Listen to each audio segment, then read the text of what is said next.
It's Friday. Do you know where your bass player is? Well, apparently he went out to get new strings about 3 days ago and hasn't been heard from since.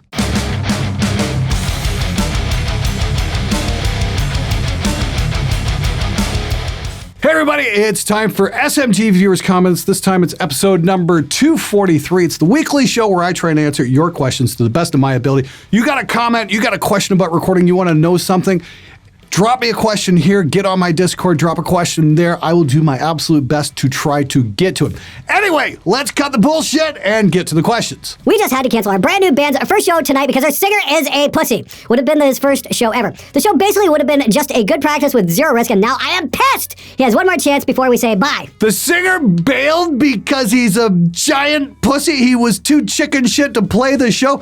Why is he still in your band? Fire his ass. If he's gonna do that, he's no fucking good to you. Is he gonna do the same thing again? I don't know why you're putting up with it. Again, cardinal rule in this business is be easy to work with. If he's too much of a chicken shit to get up on stage, he's no good to you. I would fire him right then and there and go find someone who can actually do the fucking job as required. Unless this guy grows a gigantic set of balls in the next couple days, I'd say get rid of him and get somebody in who can do the fucking job right. So our drummer asked us to help him buy gear for him and has asked us if we could pitch money towards an SJC kit a few times because he thinks he can get our stuff on the SJC Instagram account and that way he can get an endorsement. How problematic could this be on a scale of 1 to 10? Problematic? I'm thinking a hard 11 or a 12 perhaps. Is this guy out of his fucking mind? Does he even spend any time on planet Earth? I mean, the first thing anybody at SJC is gonna do is ask the simple question, who the fuck are you? I mean, let's put it this way, if he's an unknown drummer and you're in an unknown band, I'm sorry, you're really not gonna be able to help a brand out that much. I want to do a couple things with SJC. We're going to hopefully get them on the show at one point or another. That's still being negotiated right now. Apparently they've got a very cool bell brass snare I would like to check out. Whether or not that goes anywhere remains to be seen. I mean, like, dude, I've got 350,000 subscribers and 1.2 million views a month, and I do nothing but live drums on this show. And even with those kind of numbers, they're still doing, well, you know, we're really not sure about this. So ask your drummer this, who the fuck are you? Does anybody even know? Does he even have a remote chance of helping out the SJC brand? Here's the thing about scoring endorsement deals, folks. You got to be willing to work with the brand, but you also have to help be able to raise their brand up and bring them some kind of value in terms of public visibility. If nobody's going to your shows and nobody knows who the fuck you are, keep dreaming. The trick is to keep doing it, though, and hopefully build your brand up so you can work with brands that want to build up with you. Good luck, man, but, you know, seriously, set the sights maybe a little bit lower to start with and stop buying gear for your drummer. Tell him to get a fucking job and buy it himself. He chose the instrument. It's his responsibility, not yours. Getting decent places to play gigs is getting hard due to so many cities pushing their anti-smoking laws that make business owners ban smoking in their bars and clubs. Thus, in my town, many bars have all went bankrupt and closed down, so there's not much left to gig pickings. Communism, killing personal freedom, enterprise, and small businesses like a bad disease. Fucking bastards. Well, I wouldn't call it communism. I quit smoking 11 years ago, and, you know, I like going to places that are smoke-free. I don't have a problem with that. I don't blame the smoking laws. I just blame people for not going to the shows anymore, and that has something to do with rock bands not being quite as threatening or dangerous as they used to be. I think it's more a situation where we're getting overgrown with political correctness and fear of offending people as opposed to putting on badass rock shows. Maybe bring back the badass rock show and people will come. Just a thought, anyway. I remember lugging crates of records, you know, LPs, and turntables wrapped in blankets on racks of EQs and power amps, the odd rented subwoofer up flights of stairs, etc. We needed friends back then. Haha, it was worth it for the fun of it, let alone if you could get a few bucks in taxi for free beer. When people appreciate your efforts, you just can't replace a successful gig. Just the rush of endorsements at the end is a high most people never get to live. Of course, you're talking about the thrill of live performance. I totally agree with that. That was the question came up a few weeks ago. Should we still be playing gigs anymore with everybody that has their noses in the phone? I still remember that one of the biggest rushes I ever got was, you know, doing a gig back in 92 or 93. We were playing like an underground show and about 400 or 500 kids showed up and I started a mosh pit and it was the most insane rush ever. I started that mosh pit from stage. I just asked for it and it happened and I was like, what the hell is this? So yeah, there is that. If you haven't ever experienced that, yeah, wow, that's really something else. So yeah, it's the buzz you get off a live show, especially a killer live show with a lot of people there. Everybody's getting into it. There's nothing that comes close to that whatsoever. So those people who are debating playing shows and whatnot, yes, it's still fucking worth it. Get out there and play. It's only going to make you better. I got to see Sarah Longfield and Felix Martin play in Indianapolis last year. Depressingly, there were maybe 15 people at the show. Both of them put on amazing sets, and it's goddamn shame that more people weren't there to hear the magic. I went to that show here in Hollywood, actually. I saw them at the Viper Room. I didn't even know who Felix was. I was just going to see Sarah because usually when she comes by, I go check out her shows because I dig the way she plays guitar, and I think she's a very cool person. Felix blew me away. I've never seen anybody do what he was doing. Holy shit. Wow. What an amazing fucking player. That was great. I'm so glad I got to see it. There were maybe 100, 150 people at that show here, but I hear you. Again, it's all about working the scene and talking to friends and word of mouth and all that kind of stuff. It's like, yes, if you get a chance to see Felix, go see his show. It's fucking great. If you get a chance to see Sarah play, go see her show. She's fucking great. The trick is, yes, people have to go to the gigs. It's just a big help. Yeah, I've seen some depressing stuff like that too. An old friend of mine from the Sneap Forum is a guy named Faderhead, who's an EDM artist, and I'm not in the EDM at all, but I went to go see a show when he played in Detroit at the Token Lounge because he's a buddy, and I thought, okay, let's see what the other side of the coin looks like and all that kind of thing. And there were maybe 15, 20 people there, and he's one of the biggest EDM artists in Germany. And that was depressing, but the guy put on an amazing set. He didn't lose his energy at all, and I've got massive respect for him for doing that. That's really cool. So not all shows, unfortunately, are going to be huge ones, and unfortunately some bands will wind up losing money on them as well.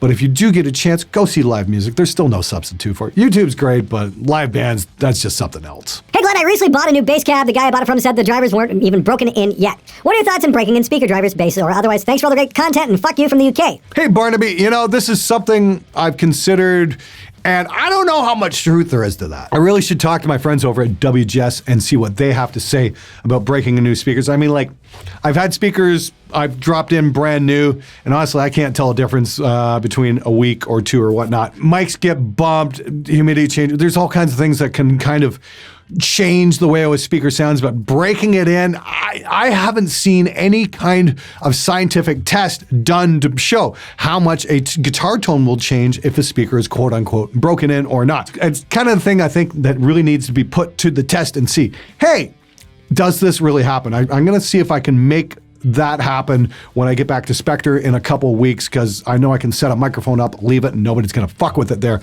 And I'll put it up for like a week or a month or something like that. We'll try brand new versus a week versus a month and see how that goes. I think that's something that actually needs to be put to the test instead of, you know, people just spewing bullshit like they are so prone to do, especially when it comes to music gear. Should we even bother writing our own songs anymore? Why don't we just download a fuck ton of crack plugins, throw out a bunch of presets together, and call it a song? Oh yeah, we already do.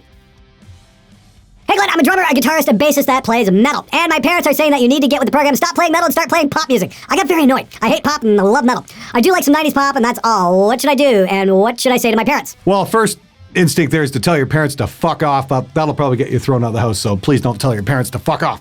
I got some of the same crap when I was a teenager as well. Why don't you play something that's more popular, that kind of thing. The thing is, metal is massively popular. It might not be massively popular in North America right now, but it's still massively popular in many places around the world. Europe, China, Japan, Brazil, you fucking name it. There's a global audience for this shit. You're going to do just fine. What can I say? I mean, like, my career didn't take off to my 40s, and it didn't come from playing metal, but it came about talking about metal and how to produce it and all that kind of stuff. And I'm thrilled that it happened this way. It wasn't an easy road, but it did happen. So, you know, if it can happen for a complete and total loser like me, there's no reason it couldn't happen for somebody like you as well. I wish you the absolute best of luck with it. The trick is play the music you love. If other people like it, great. If other people don't, that's okay too. Just be sure to have a day job in the meantime so you can pay your bills and feed your instrument addiction. Good luck, dude. Hey Glenn, greetings from Creston, BC. I've been seeing these ads for this mastering service called Lander, and I was curious if you had an opinion on this or demo it to see if it's bullshit or does mastering as it's supposed to. Love your videos, and fuck you, Glenn. What's up, Cheddar? Thanks so much for writing in. You know, I've seen those ads too, and I do want to check that out. I think I am going to put that on the list and put it to a fearless gear review test. I think that's something that really needs to be done. Whether it's bullshit, it kind of smells like bullshit to me, but hey, you know what? It might be just the thing you need. Now it's time for...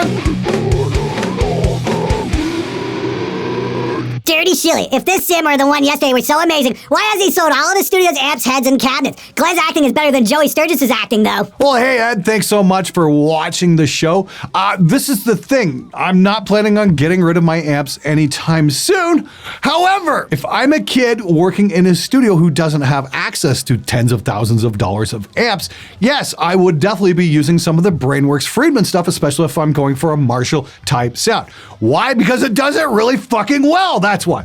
If I didn't have the Synergy Plexi module, I would definitely be using the Dirty Shirley. If I didn't have the Synergy Plexi mod, also designed by Dave Friedman, I probably would be using the BE100 or the Dirty Shirley plugin for exactly that kind of sound. If you remember and you checked out the mix, it sounded fucking massive. Yeah, it sounds kind of small on its own, but that's how a Marshall sounds, kind of small by itself. You put it into a mix though, holy crap, it just gels with the other instruments oh so well. In fact, let's run that clip right now.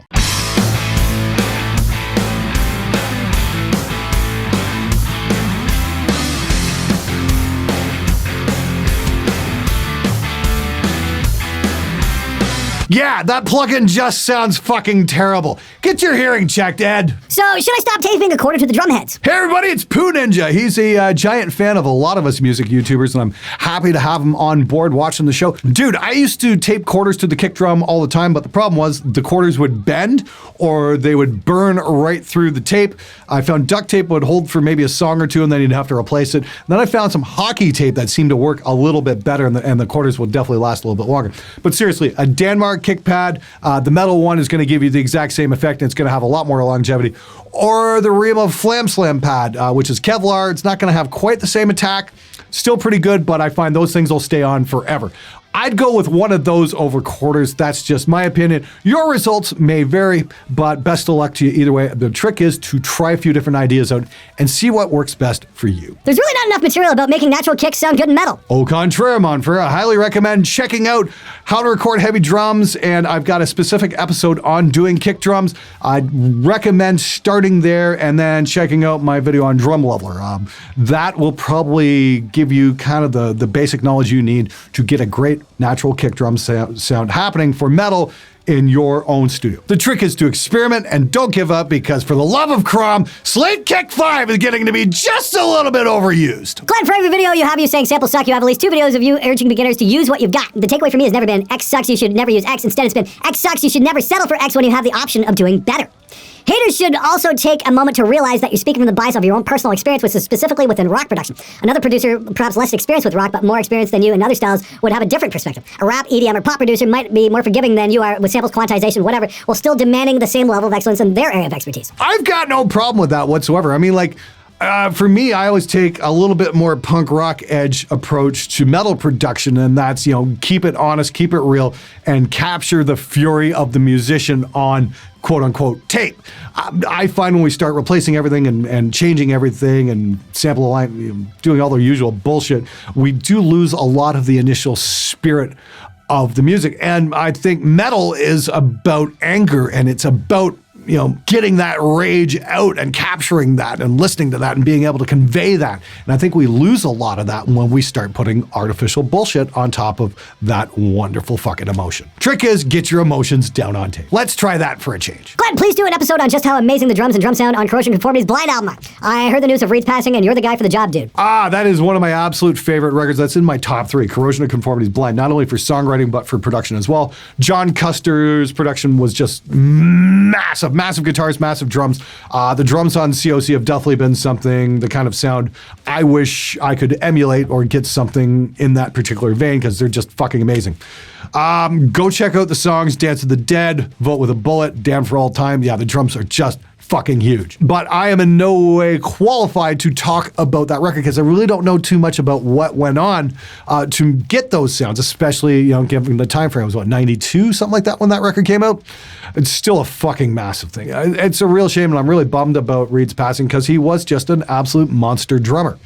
unfortunately, he didn't take very good care of himself, and we are worse off because of it. That's really sad. I caught COC at Heavy Montreal last summer, and yeah, they were great, but Breed was not with the band because they had said something about we're not going to watch him try and kill himself because he apparently had a drinking problem. At least that's what I gather. If I'm wrong, please forgive me. The one thing I'd like to get across here, though, is if anybody knows John Custer or somebody who knows him kind of thing, I would very much love to get him on the show and talk about what he did to get such an amazing sounding record. I think that would be a really fascinating episode to do. So I will put it to you guys. Please contact me if we can make that happen, because I would be thrilled to do that episode. Do you have an opinion on the built-in speakers on an iMac? I've been thinking about getting monitors, but my speakers sound better than a lot of budget monitors, and I'd hate to spend all that money if I don't have to. Well, the problem with mixing on iMac speakers is they're tiny and they're not even facing your ears. That's why you have studio monitors, because you can hear what the fuck is actually going on. The iMac speakers are there to make your music sound, quote unquote, better. I don't know how good they really do sound. You're not going to get the full picture on there. At the very least, get yourself a set of Kali LP6s, because they're not designed to make the music sound better. They're designed to tell you the truth. And that's what monitors are for. Since I am blind, I'm going to ask this. Can you make a small closet in the corner with a door insulated as stated to do the same job? The plus being you get storage space for cables or anything else. Dude, one of the best bass traps I ever built was with a closet. When I moved into my house there at Spectre, while the studio was being built, I was in one of the upper rooms. We had these two massive closets behind me, so I hung a bunch of shirts in those closets and left little spaces in between them. Just opened the doors up, and it was like the greatest bass trap I ever built. So yes, you can use a closet. I wouldn't put cables in it. I just hang a bunch of shirts up and leave little air gaps in between them. You're going to be shocked by the results you get. Good luck, dude. I actually don't tend to go to the big names. The small, hungry bands give you so much magic. Glenn, can you look at the Made in Canada Trainer, Dark Horse, amps, and cabs? Fuck you, and have a great day. I'd love to check those out. I'm a fan of the Trainer brand. I've got one from 1966, still has the original Phillips tubes in it. Had it modified to put a monster volume on it, and it is an absolute fucking monster, especially when it comes to playing grunge and stoner rock. Holy crap. I got a buddy of mine, Mark Chichkin from the Windsor scene. He's a collector of these things, so I'm going to do an episode with him, and we're going to look at a bunch of these different trainers and show just how awesome they are and serious bang for the buck that they are. Seriously, when it comes to tube amps, if you haven't played a trainer, I would highly recommend it. They're an awesome Made in Canada brand that never really took off for whatever reason, but they've been called the Canadian Plexi, and with good reason. They are simply awesome. But if the Dark Horse is a new brand, yes, I'll try and talk to somebody at Yorkville. Maybe we can make that demo happen. Hey Glenn, I've got a question for you. What's your opinion on bands coming into the studio with some kind of recording that's saying, this is the sound we're looking for? Does it help you understand what the band wants instead of endless arguments about the guitar saying he wants you to add more girth to the tone, whatever that means? Or does it just foster this copycat culture where everyone wants to sound like everyone else? Cheers and greetings from Australia, and of course, fuck you, Glenn. Oh, those are the hardest records to make, in my opinion. I had a band come in 2005 and play me Demi Borger. They're like, we want it to sound like that. And I'm like, oh, great. And you've got how much of a budget? Getting your band to sound like other bands can be really difficult. At least back then it was. Now you can just use a Kemper profile and get something pretty damn close, to be honest with you. But that does foster the whole copycat culture thing. Bob Marlette said it the best. When he was working with bands, all the guitar players were using different shit because they were trying to sound like themselves. Maybe we should try that again. I don't know. Maybe I'm just fucking losing my mind or something, but I think that's kind of a good idea. Anyway, that's it for this episode. Thanks so much for watching. Thanks for being part of it. Thanks for asking the questions. Make sure to get on my Discord. I try and get those questions first priority now. And I try and hang out every morning as well. So, hey, come hang out with me on Discord. It's a lot of fun. We're trading ideas about making records and checking out mixes and all that kind of stuff. So if you want some help, come hang out, man. It's a great community, and we would love to have you as part of it. Anyway, until next week, get out there and make some metal, you magnificent motherfuckers.